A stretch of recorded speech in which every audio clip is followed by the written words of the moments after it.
जिंदाबाद।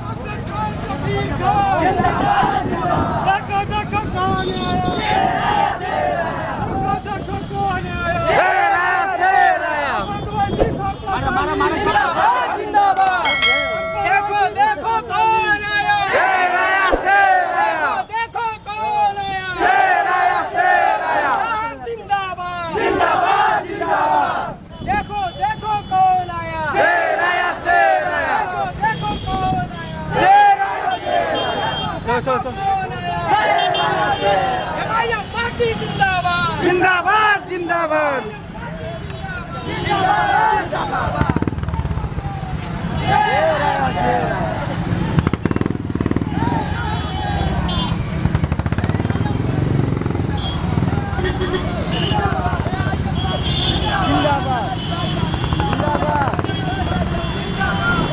से खत्म करने की बात की जा रही है। संविधान इस देश में जब नहीं था तो इस देश में गरीब को, दलित को, मुसलमान को इंसान नहीं समझा जाता था। गरीब को इंसान नहीं, दलित को इंसान नहीं समझा जाता था। जब संविधान आया तो एक प्राइम मिनिस्टर को जो पावर मिला एक वोट डालने का, वही पावर एक दलित के बेटे को, एक मुसलमान के बेटे को भी मिला। यानी यहां कोई बड़ा कोई छोटा नहीं है। हमारे देश का संविधान इतना खूबसूरत है, इतना खूबसूरत है, लेकिन बीजेपी और आरएसएस के लोग हमारे संविधान को पढ़ना नहीं चाहते, और सिर्फ इसलिए नहीं पढ़ना चाहते कि इस संविधान को लिखने वाला एक दलित का बेटा था। इसलिए हमारे संविधान को समझना नहीं चाहते, क्योंकि संविधान इनको उस बात की इजाजत नहीं देता जो आए दिन ये लोग उल्टी सीधी अभद्र किस्म की टिप्पणियां करते। अभी कुछ दिन पहले की बात है, उत्तराखंड का चीफ मिनिस्टर शपथ लेता, पहला बयान उसका क्या आता। अब देखिए बीजेपी वाले किस तरीके से बात करते हैं।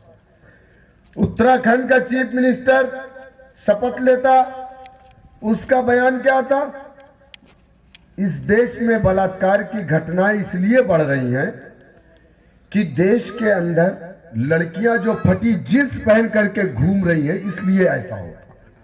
विरोध हुआ, टीवी वाले चिल्लाना शुरू किए, बाजा बजाए दबा के उसका। परसों की बात, बलिया का एक बीजेपी का मिनिस्टर आनंद स्वरूप शुक्ला, उसने एक बयान दिया, क्या कि मुस्लिम औरतें जो नकाब लगाती हैं इस पर बैन लगाया जाए। अब आप बताइए, एक तरफ ये कह रहा है कि फटी जींस पहनने की वजह से देश के अंदर बलात्कार की घटनाएं बढ़ रही, दूसरी तरफ एक इनका मिनिस्टर क्या कह रहा है कि मुस्लिम औरतें जो नकाब पहनती हैं इस नकाब पर पाबंदी लगाई जाए। और ये तुगलकी सोच, तुगलकी फरमान के लोग हैं, तुगलकी मतलब इस टाइप के, इस मिजाज के लोग हैं, कट्टरवाद।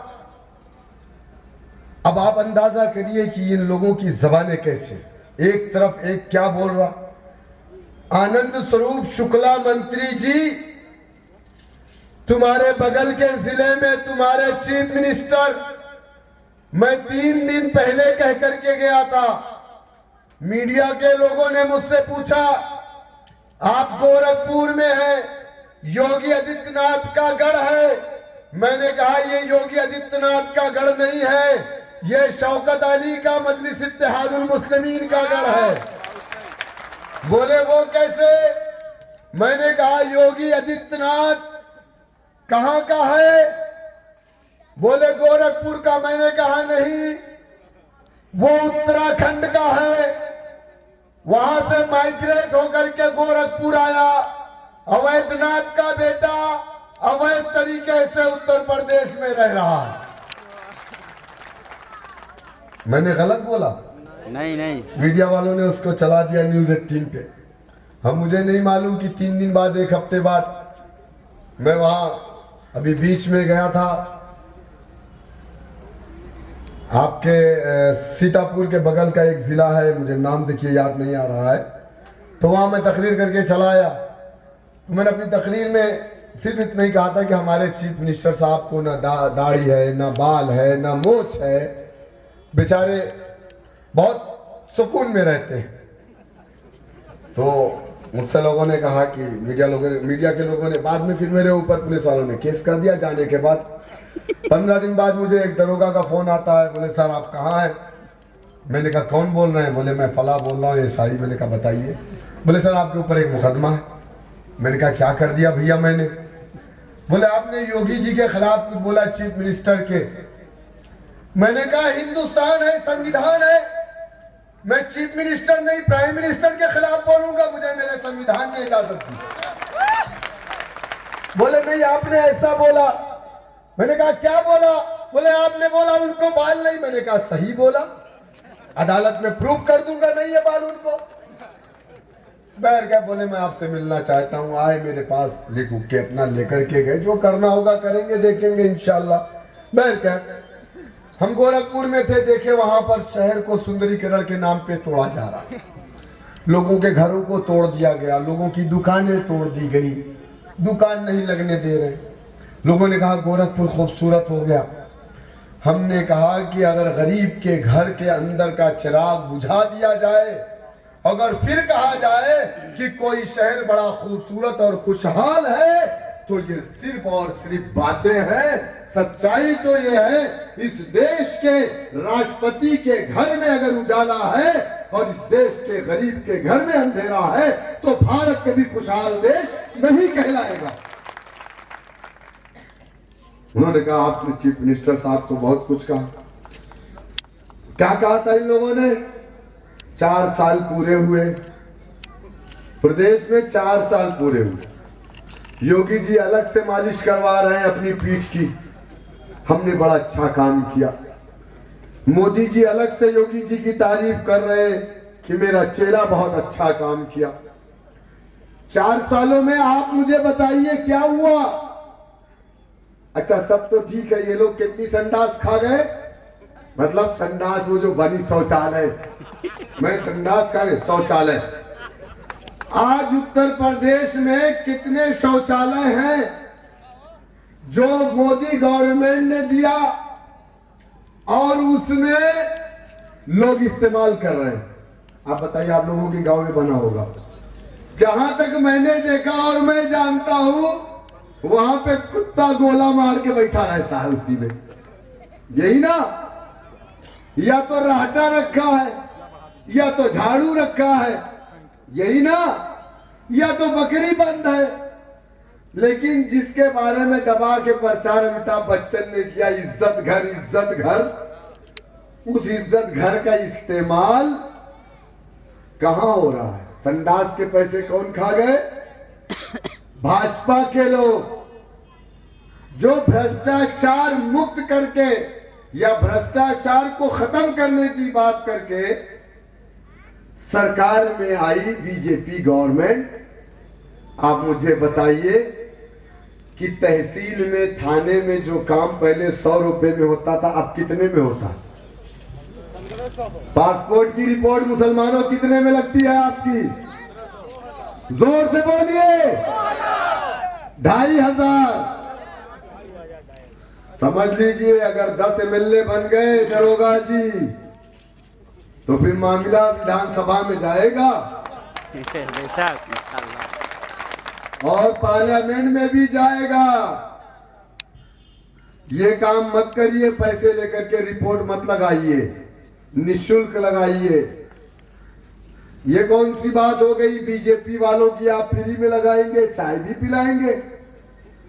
एमआईएम वाले जाएंगे तो 2500 लेंगे। हमारा जब बना था तो 1000 रुपया था, 2500, 1500। अच्छा महंगाई बढ़ गई, ओ सॉरी, पेट्रोल महंगा हो गया, 90 आज 89 में हो गया, 84 में डीजल हो गया। अल्हम्दुलिल्लाह सैकड़ा मारने वाला है ना। एक बाबा रामदेव यादव है, जानते हैं आप उनको? बाबा रामदेव 1.5 लाख ये कह रहे हैं, मैं नहीं कहूंगा 1.5 लाख के हैं, आप कहिए 1.5 लाख, मैं क्यों कहूं 1.5 लाख के हैं वो? बाबा रामदेव, उन्होंने रजत शर्मा के साथ इंडिया टीवी पे आपकी अदालत में क्या कहा था कि 35 रुपया लीटर अगर आप चाहते हैं कि देश में पेट्रोल बिके तो इस देश को सही हाथ में देना होगा, यानी नरेंद्र मोदी और बीजेपी के हाथ में। बाबा रामदेव यादव जी, तुम दोबारा कब आ रहे हो इंडिया टीवी पे कि 90 रुपया शतक मारने वाला है पेट्रोल, और लखनऊ में आप बिजनेसमैन को, बड़े बड़े लोगों को बुला रहे हैं और वहां पे प्रोग्राम करवा रहे हैं। निवेश आएगा जब प्रदेश या देश में डीजल महंगा, पेट्रोल महंगा, गैस महंगा, यहाँ का टमाटर महंगा, चीनी महंगी, 13 रुपए में बिचवा रही थी स्मृति ईरानी, 40 रुपए में किलो। प्याज महंगी, सस्ता क्या है? सस्ता क्या है? तो यहां पे निवेश या बाहरी कंपनियां क्यों आएंगी? बाहरी कंपनियां तो श्रीलंका जाएंगी, नेपाल जाएंगी, भूटान जाएंगी, बांग्लादेश और पाकिस्तान जाएंगी। आपके यहां क्यों आएंगी? हर साल 2 करोड़ नौकरी। मैं, मेरे हिंदू भाई, तुम तक भी मैं ये मैसेज पहुंचा रहा हूं, अगर चाहते हो कि ये देश बाकी रहे, ये देश सुरक्षित रहे,